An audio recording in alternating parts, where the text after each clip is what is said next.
सिंह और आप देख रहे हैं द नेटिजन न्यूज। आइए नजर डालते हैं अब तक की खास खबरों पर बैठे हुए अलीगढ़ जिले के जिला शहर के अध्यक्ष, प्रादेशिक कमेटी के पदाधिकारीगण, राष्ट्रीय सचिव, पूर्व विधायक प्रभारी हरियाणा विवेक बंसल जी, तौकीर भाई, इस यात्रा के संचालक, आयोजक, कोऑर्डिनेटर, कुछ भी कहें, आदरणीय खुर्शीद साहब, आज मैं पहली बार आपके अलीगढ़ में इस रूप में आया हूँ, इसलिए मैं आप सबका धन्यवाद करता हूँ कि आप लोगों ने अपना समय दिया है और उम्मीद करता हूँ कि आप लोग आदरणीय राहुल गांधी जी की जो भारत जोड़ो यात्रा है उसमें आप अपना सहयोग देंगे, क्योंकि ये यात्रा कोई राजनीतिक यात्रा नहीं है। ये यात्रा देश को बचाने के लिए है, देश के लोकतंत्र को बचाने के लिए है, देश के संविधान को बचाने के लिए है। देश जिस स्थिति से गुजर रहा है ये किसी से छुपा नहीं है। एक तरफ महंगाई है और दूसरी तरफ बेरोजगारी है, तीसरी तरफ सुबह से शाम तक अन्याय अत्याचार के अलावा कुछ दिखाई नहीं दे रहा है। विकास के नाम पर शहरों में, कस्बों में, गांव में जो गड्ढे बने हुए हैं वो इनका विकास दिखाई दे रहा है। मैंने अलीगढ़ में भी घुसते ही देखा है, विकास बहुत बड़ा हो गया है। इन तमाम चीज़ों को देखने के बाद आदरणीय राहुल गांधी जी ने जब इन मुद्दों को पार्लियामेंट में रखना चाहा तो पार्लियामेंट में उनके माइक बंद कर दिए जाते थे, सरकार चर्चा करने से भागती नजर आई। तो राहुल जी ने कह दिया कि सदन में आप ये सब कर सकते हो लेकिन सड़क पे तो नहीं रोक सकते हो, और उन्होंने फैसला लिया सड़क से संसद तक का जो मार्ग अपनाया है, संसद से सड़क तक का जो मार्ग अपनाया है वो एक ऐसा मार्ग है न 47 के पहले, न 47 के बाद और न 22 के बाद किसी भी पार्टी, किसी भी व्यक्ति में इतनी दम नहीं है जो 3800 किलोमीटर पैदल चल सके। एक बड़ा चैलेंज है और यह चैलेंज और यह तपस्या उन्होंने इस देश को बचाने के लिए दी। देश बचेगा तो हम सब बचेंगे, लोकतंत्र बचेगा तो हम सब बचेंगे, संविधान रहेगा।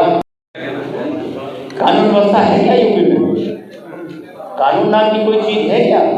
मुझे तो पता नहीं लग रहा है कानून चीज नाम की कोई चीज़ है। यूपी कांग्रेस आलोचना कर रही है यूपी में कानून व्यवस्था की, लेकिन कांग्रेस, राजस्थान कांग्रेस तारीफ कर रही है। ये होंगे कोई राजस्थान में भारतीय जनता पार्टी के हमारे प्रदेश हो सकता है उनका कुछ व्यक्तिगत काम हो गया हो, नहीं मुझे मालूम है। उन्होंने कहा है कि उत्तर प्रदेश की कानून व्यवस्था एक नजीर है। नज़ीर का मतलब दो हो सकते हैं, बहुत बुरी है, ये भी नज़ीर हो सकता है। नजीर सब तो दोनों तरफ जाता है ना, आधा होता है, 50-50 हो जाता है। अब आपने क्या सोचा है वो हमें पता नहीं, लेकिन उन्होंने जो कहा होगा वो यही कहा होगा कि उत्तर प्रदेश की कानून व्यवस्था एक नजीर है जो हालत खराब है।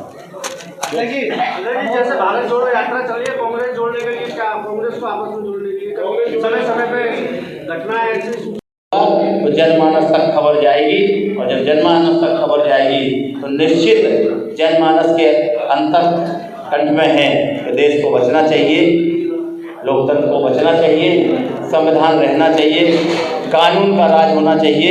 ये हर व्यक्ति चाहता है, हर जनमानस के मन में है कि हमारी समस्याएं दूर हों, और ये समस्याएं तभी दूर होंगी जब इस देश से भारतीय जनता पार्टी दूर हो जाएगी। कांग्रेस ने 49 साल जिस तरीके से इस देश को चलाया है, आज़ादी के बाद कांग्रेस के हाथ में क्या मिला था? सुई से लेके हवाई जहाज तक बनाने का काम कांग्रेस की सरकार ने किया।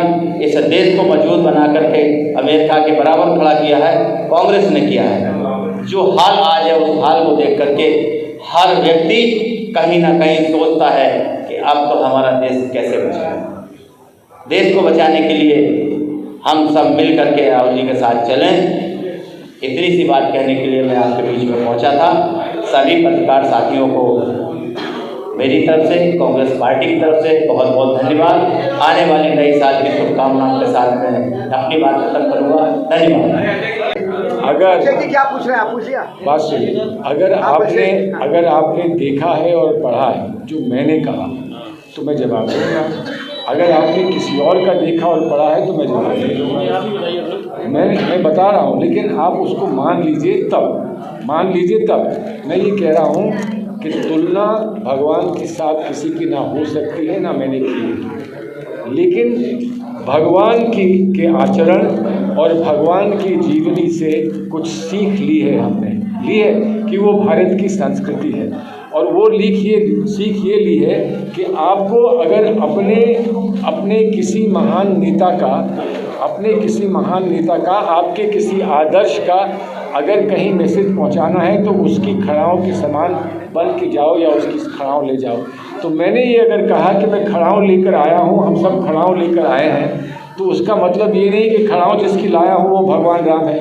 मैं भगवान राम की तुलना किसी से नहीं कर सकता हूँ और मैं समझता हूँ कि आपको इसका 1 मिनट के लिए भी इस बात को सोचना चाहिए।